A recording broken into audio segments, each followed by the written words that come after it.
was probably the most clear it's been in a very long time. Obviously, I did pretty well in Auckland. Like, I know I debatably lost in the final, but in my head, I kind of won it. And for me, that's definitely a new career stat because I've only ever been to the semis in tournaments before this one. So I'm really excited to play here, and I'm also excited to be here with Patrick because we technically haven't lost yet. So yeah, it's going to be a good run, I think. Love that. Hear that positivity coming out of Osaka's mouth. Martina, take a look at the comeback for her. Most wins since 2019 is what she had last year, 6 of them of the top 20 variety. At the majors, not as good as she would like to be, but started the year 833, got up to 57 in the world. Looked great in that Auckland tune-up. What have you noticed in her game, Martina, from last year compared to this year? Well, I think 6 out of 20 wins, that's top 20. That's a pretty good number. I just feel that she said she's excited, but she says it so flatly. And I think, you know, with the kid that she has, the pressure's off, but I don't know if the intensity is the same. And also, I don't know what her training regimen is like because she has not had great results in 3-set matches. So we'll see. But I'm glad that she's excited, even though she doesn't sound excited, but she says she is. So we take her word for it. And I hope that she stays healthy. And yeah, I mean, she could surprise us all here. Yeah, that's for sure. What Martina said is interesting. She's saying she's pumped up and ready to go. She doesn't sound like it. I think a lot of it might be trying to maybe talk yourself into it. She is playing better tennis.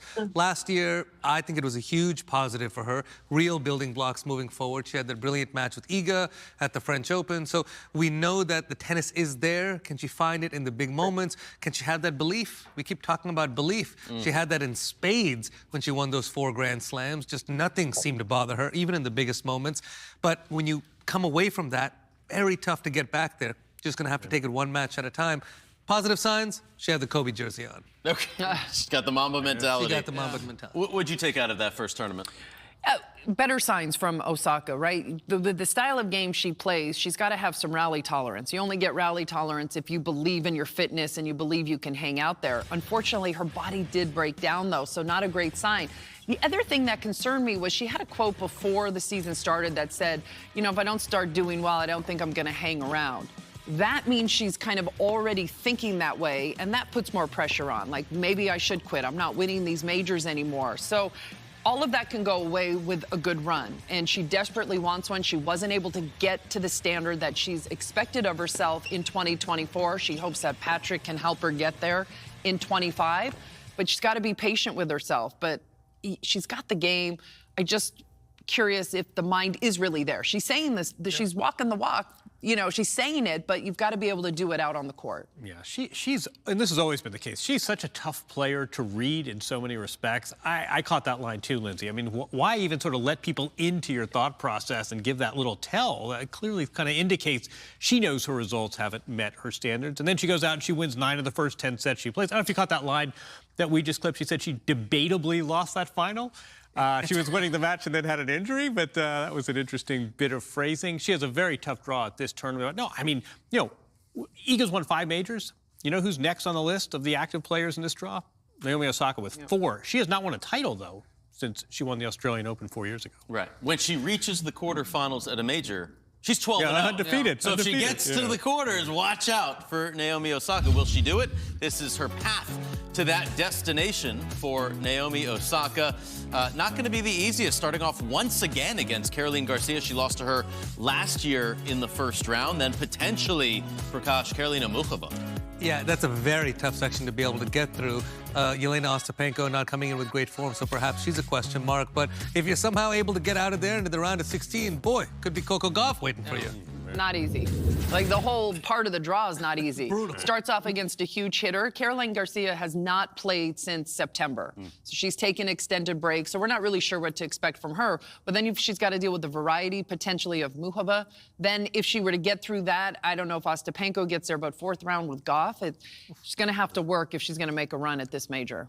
Martina, we were talking about the mindset, the belief, and what Lindsay brought up, where she said, if I don't reach the level that I'm used to, I'm not going to hang around. What was your reaction to that? Well, that's maybe too much honesty from her, but at the same time, I mean, it kind of gives you an out. But I think she's just being honest. You know, if she's been at it long enough to feel that she's given it her best and had a long enough run after the birth of her child, and it's just not happening for her for whatever reason. So it's okay to say that, but I think it would be better not to say it out loud, because then people are going to keep asking more questions about it.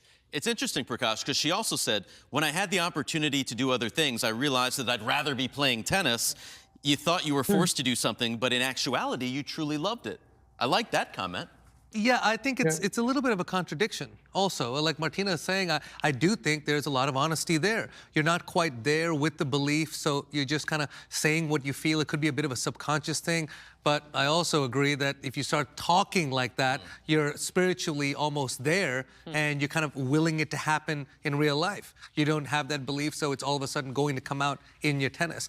It's very clear she does love tennis. She's made a ton of money. She became an icon very early. She doesn't have to play. The fact that she's out here wanting to build back says a lot. But at the same time, I think there are a lot of things taken for granted might not be the right word, but when you're winning easy, you're young, things are flowing, to then come off that mountain, it's a very different thing going back the second time, John. And her top level is still major worthy. And I'm not just talking about when she won majors. I mean, that match against Iga and Roland Garros, when she came within 1 point of one of the great upsets, even her play sometimes last week, her high level is really, really high. I think we all are in agreement. You know, the sport is richer when she is playing well. She's just sort of a very intriguing player, always has been, and still today at this point in her career, she's still a bit of a mystery.